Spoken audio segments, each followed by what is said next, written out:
आज Doubtnut app download करें। Doubtnut पर अपने सभी गणित, रसायन विज्ञान, भौतिक विज्ञान और जीव विज्ञान के डाउट्स का करो सफाया। बस प्रश्न की फोटो खींचो, एक ही प्रश्न को क्रॉप करो और तुरंत वीडियो सोल्यूशन पाओ। अभी डाउनलोड करें। हेलो स्टूडेंट, हमें क्वेश्चन दिया गया है। स्पष्ट कीजिए कि भूमध्य रेखीय और ध्रुवीय क्षेत्र असमान रूप से गर्म होते हैं। इसका आंसर देखें। भूमध्य रेखा के आसपास भूमध्य रेखा के आसपास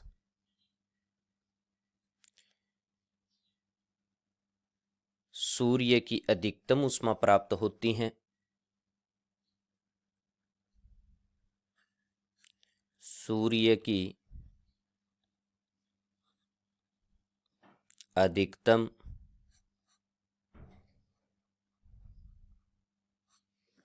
ऊष्मा प्राप्त होती है।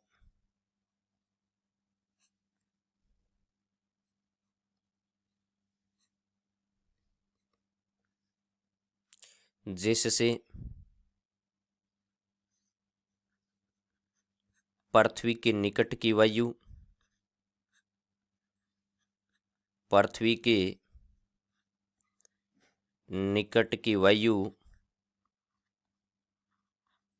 गर्म होकर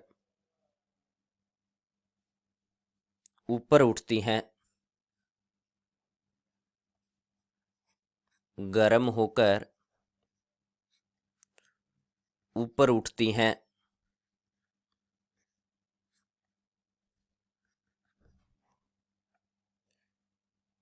और ठंडी वायु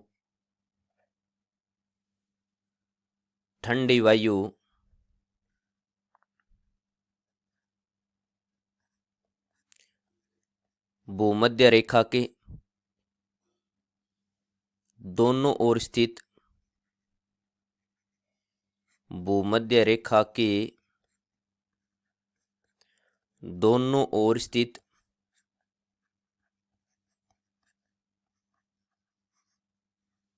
दोनों ओर स्थित 0 से 30 डिग्री अक्षांश 0 से 30 डिग्री अक्षांश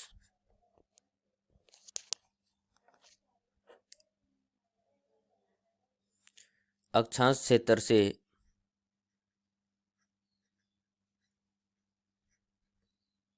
0 से 30 डिग्री अक्षांश क्षेत्र से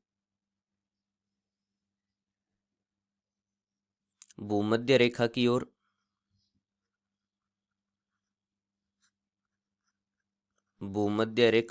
ओर गतिशील हो जाती हैं। गतिशील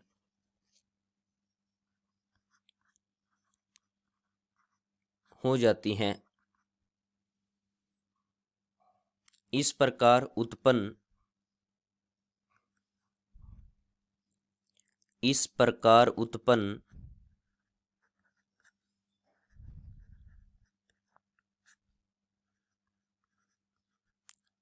पवन धाराएं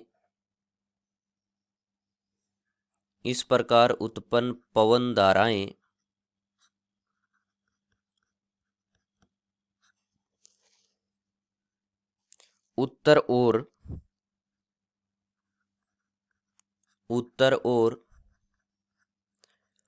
पवन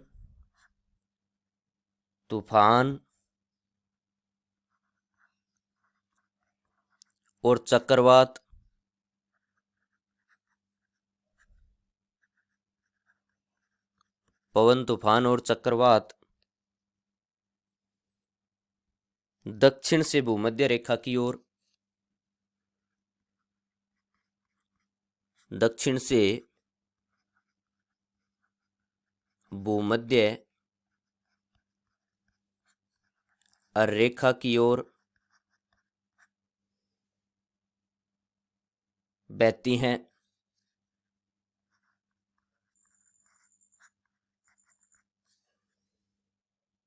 जबकि ध्रुवों पर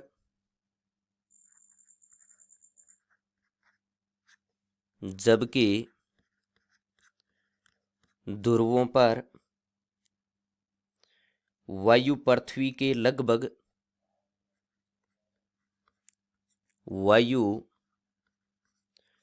पृथ्वी के लगभग 60 डिग्री अक्षांश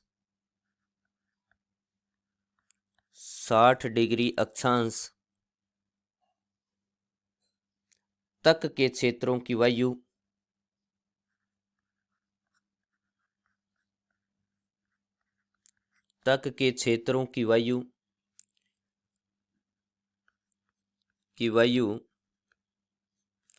अधिक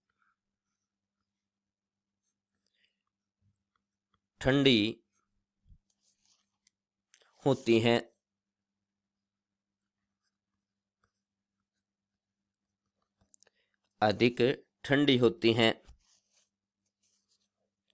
इन क्षेत्रों से गर्म वायु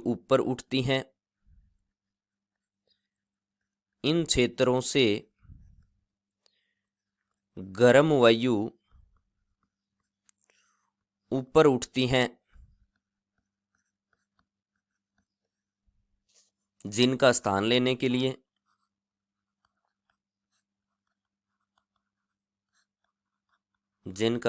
लेने के लिए ध्रुवों से ठंडी वायु उस ओर प्रवाहित होती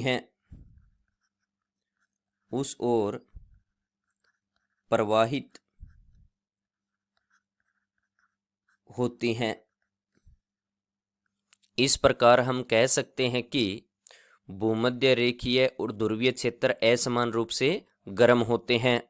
कक्षा 6 से 12वीं से लेकर नीट, IIT, JEE वो एडवांस के लेवल तक 1 करोड़ से ज्यादा छात्रों का भरोसा। आज ही डाउनलोड करें डाउटनेट ऐप या व्हाट्सएप करें अपने सारे डाउट्स 8400 400 400 पर।